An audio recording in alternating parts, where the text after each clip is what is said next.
Hey, what's up, what's up, what's up, what's up, what's up, what's up? A gracious good morning to you good people. It's your girl KB. You know what I do and you know why I do it. It is Friday morning.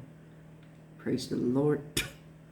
Emphasis on the T. Praise the Lord. It is July 10th and it's 3:11 in the a.m. If you follow me on social media, you will see that I posted a video of a young black lady, young black woman, who highlighted some of the rules of blackness from my childhood. And when I say the rules of blackness, I'm talking about black safety in white spaces. Don't depend on just one person for a ride home. Have a good idea of who's all going to be there. And if you're the only black person, do not go. Okay? Call when you get there. Call when you're leaving. Let someone know your location at all times. Right. Let me know who you're going with. Let me know if something's going on.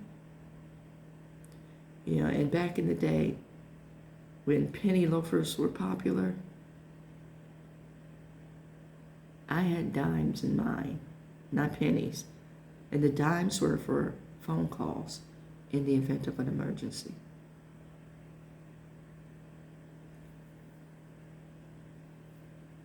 And see, that's how old I am. Phone calls were a dime. And there were phone booths. That's how old I am. But we had rules for safety because we knew we moved in white spaces. And where I grew up, there were certain streets you could not cross as a black person.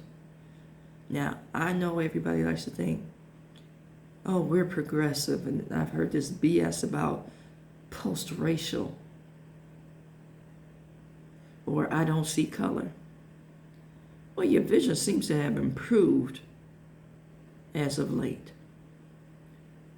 You know, your cones in your eyes have developed as of late. And I don't care what was going on mentally for some folks. The majority of which had no problem seeing color. Even in dementia, in states of mental decline, hear me out. Vision has improved because you damn sure see color.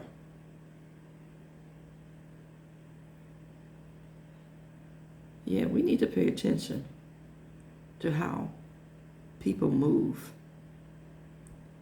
to how people speak to you.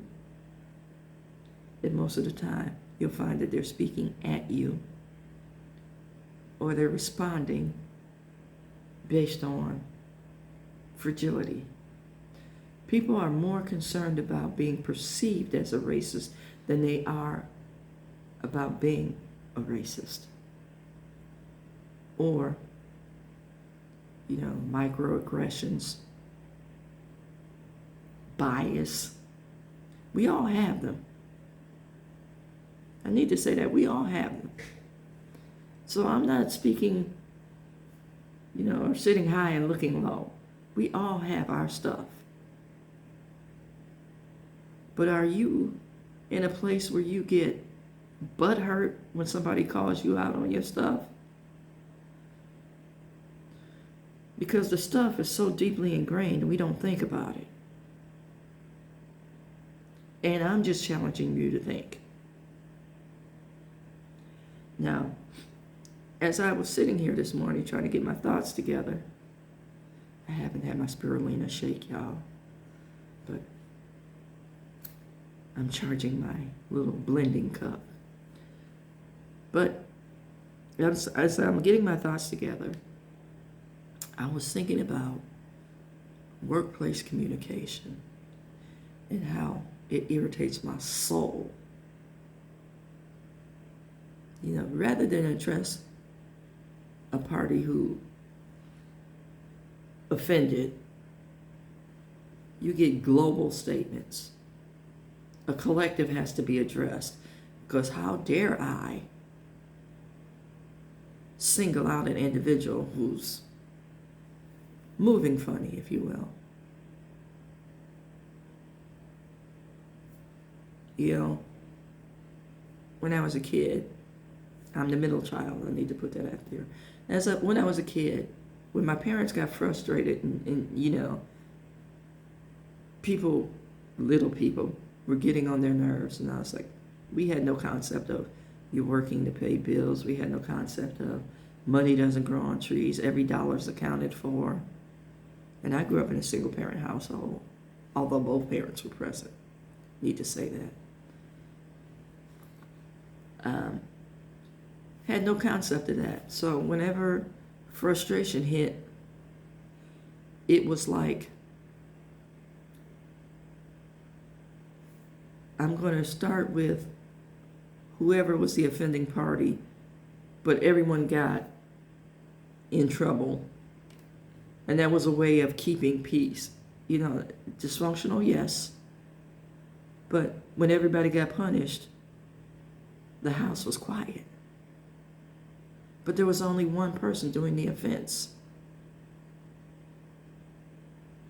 That's what we're seeing now, this dysfunctional communication. If you find it okay to stay silent, you're part of the problem. If you find it okay to blame Nolan, you're part of the problem.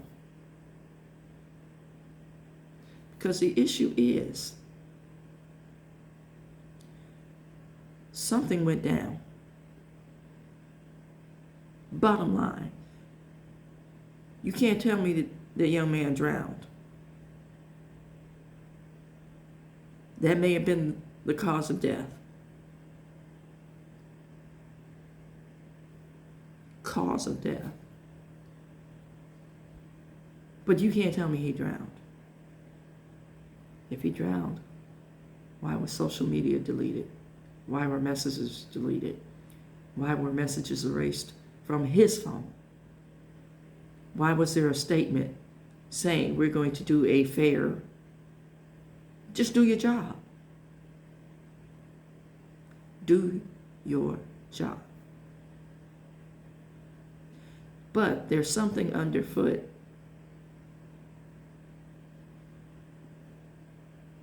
Because the need for statements, the need for social media erasure. Kids always have their phones in their hands. Always. But now all of a sudden, oh no, I don't have any social media. Kids use Snapchat because the messages are erased after a certain period of time. You need to pay attention. You need to pay attention. Bottom line, that's it, that's all. I'm sure new phone numbers will be issued if they haven't been already. I'm sure conversation is going around if it hasn't happened already. The young lady that the gentleman was talking to has come out, has said her statement. There's radio silence from the folks who accompanied Nolan.